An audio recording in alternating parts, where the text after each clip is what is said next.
그렇기 때문에 이것은 이제는 남북한의 대립의 문제가 아니라 전 세계나 앞으로 큰 흐름으로 봤을 때에는 통일은 좀 비용이 들더라도 또 어려움이 있더라도 뭐 사소한 분쟁이 있더라도 이것은 해야 되지 않는가 하는 생각을 하면서 젊은 분들이 전쟁에 대해서 걱정을 많이 하시는데 한나라당도 결코 전쟁을 원하거나 또 전쟁을 하겠다는 것은 아닙니다. 우리도 그것은 아마 여야가 같을 거예요.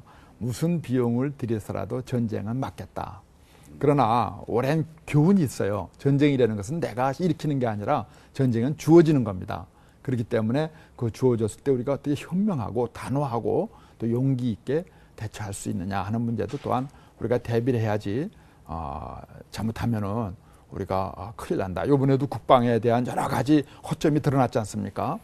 대잠수함에 대한 전략이라든지 또 국방의 각 기본적인 또 외형적인 피상적인 국방이 아니라 이제는 실질적으로 전투력을 갖춘 내실 있는 대한민국이 돼야 되겠다. 이런 것도 한편에서 생각을 해야 되지 않을까 싶습니다. 네. 통일이 된다면 아마 동북아시아의 어떤 연합체 구성이라든지 또 평화 무대에 가장 아마 획기적인 전환점이 되지 않을까라는 생각이 듭니다. 군사비의 어떤 실리적인 문제는 이렇게 여러 가지 시각으로 볼 수 있을 텐데요. 그것 외에도 이제 남북 관계가 워낙 불확실한 상황이 있기 때문에 사실은 북한이 어떤 핵무기 개발 소식이 들려와도 국내의 주가라든지 경제 지표가 많이 흔들리지 않습니까? 그런 것만 봐도 이 불확실한 또 불안정한 심리 요인이 주는 경제적인 효과도 클 것 같아요. 강 의원님께서 어떠십니까? 우선 그 전에 네. 통일 문제인데요. 저희들 아마 황 의원님도 그렇고 저희들 세대는 이 맹목적 통일 지상주의에 빠져 있었죠. 네. 그런 교육을 받아서 커왔거든요. 근데 저희들 이제 제가 한 십몇 년 전에 저희 딸하고 중학생 딸하고 대화다 깜짝 놀란 게 통일했더니 왜 통일해야 되냐. 제가 쇼크를 받았어요. 그러니까 중학교 2학년 여학생이 왜 통일해야 되느냐. 큰 걸 얻었습니다. 그 맹목적인 그 통일주상주의 가지고는 통일이 안 됩니다. 왜 통일해야 되느냐 하는 것을 모든 사람이 느낄 수 있어야 되거든요. 한 예를 들어서 이겁니다. 당시에 서울에 잘 사는 이 부자들은 통일되면 되게 불안해서 통일 원치 않습니다. 왜 저는 통일됐을 때 못 사는 북한 사람들이 오게 되면은 아파트 50평짜리 살다가 30평에 가야 될지 모르겠어요. 그런 식이 그들이 이제 필요에 의해서 통일론이 얘기되고 있는 것을 상징적으로 얘기해 줬던 것인데 역사를 보게 되면 그렇죠. 통일이 절대 가치가 아닙니다. 또 분단이 절대 또 악의 가치도 아니고요. 필요에 따라 중국의 뭐 파랑조가 분단했다고 파랑조가 통일하고 이렇게 하거든요. 통일 비용과 쉽게 말하면 통일 비용과 이제 분단 비용을 이제 논하게 되죠. 통일하면 그만큼 또 어려워요. 이 전제 권력이 또 사람들을 못 살게 굴지 않습니까? 역사적으로. 또 분단하니까 전쟁하고 계속 못 살아요.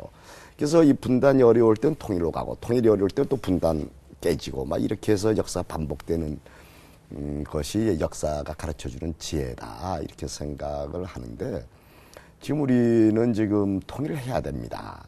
분단 비용이 너무 많아서 그래요. 제가 뭐 농담처럼 말씀드리는데 왜 우리가 과학상 노벨 과학상 하나도 없지? 뭐 이런 얘기하는데 그렇지 않습니까? 그 아주 이 머리 된 게 이 참 10대 후반에서 10대 초반에 아인슈타인도 20대 초반에 그 상을 받거든요. 그때 바짝바짝 빛날 때 군대 가서 훈련을 받아요. 그 우스운 머리가 죽어버려요. 징병제 때문에. 다음에 지금 한 예를 들어서 북한의 지금 예산의 30%가 군사비입니다. 북한에 5천억 밖에 안 되지만은 국가 예산의 30%라고 합니다. 우리가 지금 30조 우리 국방 예산 들어갑니다. 30조 아마 예산에는 뭐 7, 8%밖에 안 됩니다만은 30조예요. 다음에 이 분단 속에서 정신적인 문제부터 이 재정적인 경제적인 문제 엄청나게 지금 우리가 이제 피해를 입고 있지 않습니까? 이제 통일 비용보다도 분단 비용이 더 많다는 거죠. 다음에 이제 통일 비용이 얼마냐 뭐 이런 얘기 물어보면 이제 뭐 각각 다릅니다. 뭐 500조, 영국 피치사 같은 경우는 한 500조, 뭐 스탠퍼드 대학 같은 경우는 한 5천조 정도 뭐 얘기하는 경우도 있는데 그거 전부 해봐도 통일은 돼야 된다. 이건 필요에 의해서 그렇습니다. 뭐 무슨 맹목적 통일론이 아니고 통일을 해야죠. 이 통일을 해야 되는데 그 과정들이 뭐들이 있느냐. 지금 아까 제가 저 모두에도 얘기했습니다만은 평화는 이제 지구의 인류의 가치입니다. 이 평화라는 이 화두를 벗어날 수 있는 더 이상 좋은 보편적 가치가 없거든요. 전쟁을 하게 되면 다 패망입니다. 특히 한민족은 더 패망입니다. 그래서 우리가 이 민족이 우리 한국 민족이 이 지구상에서 참 이 웅비하기 위해서도 통일을 빨리 이루어져야 된다 이렇게 되고요. 지금 남북 관계도 빨리 풀려야 됩니다.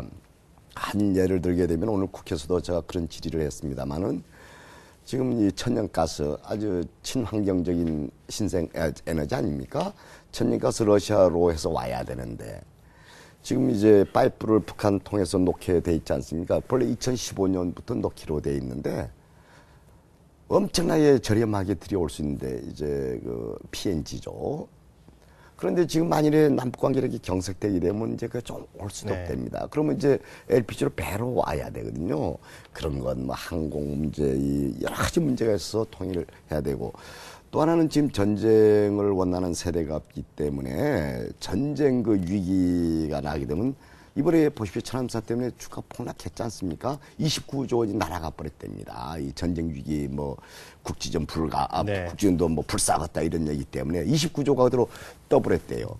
그래서 우리 경제를 위해서도 북한의 인권을 위해서도 우리 한민족의 웅비를 위해서도 빨리 평화체제가 구축되고 화해 협력돼야 되고 통일을 지향하는 그런 움직임이 있어야 된다 이렇게 생각을 하죠. 네, 뭐 비용 문제 때문에 꼭 통일이 돼야 되는 것은 아니지만 그런 실리적인 문제만 여러 가지 방면에서 생각을 하더라도 일단 분단 비용이 참 여러 부분에서 많이 발생한다라는 것을 네 분의 말씀으로 일단 알 수가 있었는데요.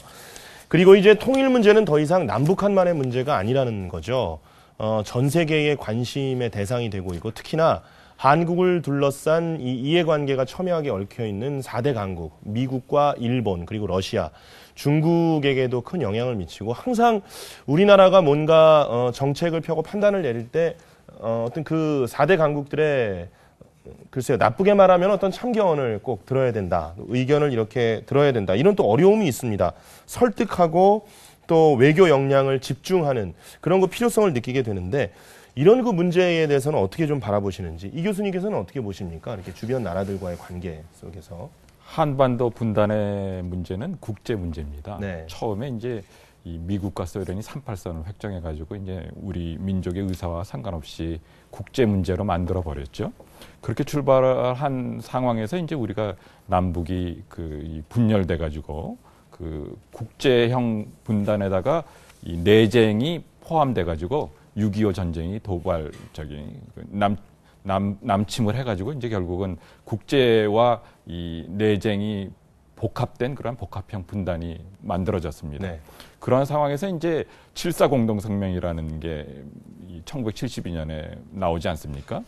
이 남북 관계는 우리가 내부적으로 남북이 잘하면 해결될 수 있다는 그러한 이 환상을 심어다 줬습니다. 그 후로 이제 남북 간의 대화가 시작되었지만 역시 이 통일이라고 하는 것은 어려운 그러한 과제로 계속 이어졌습니다.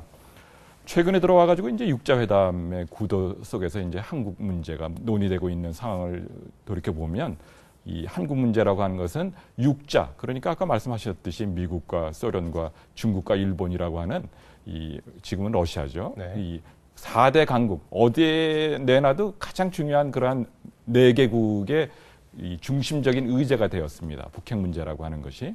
그럴 정도로 이게 이 국제적인 문제이자 남북의 내부적인 문제가 아주 중첩돼 가지고 복잡한 그러한 문제가 됐습니다. 그런데 이제 저는 이러한 이 국제적인 문제이자 이 내부적인 문제가 중첩돼 있긴 하지만 우리 민족이 단결하는 것이 상당히 중요하다고 생각합니다. 2000년 6.15 정상회담의 정신이 그랬고요. 그 후에 2차 정상회담의 정신이 그랬습니다.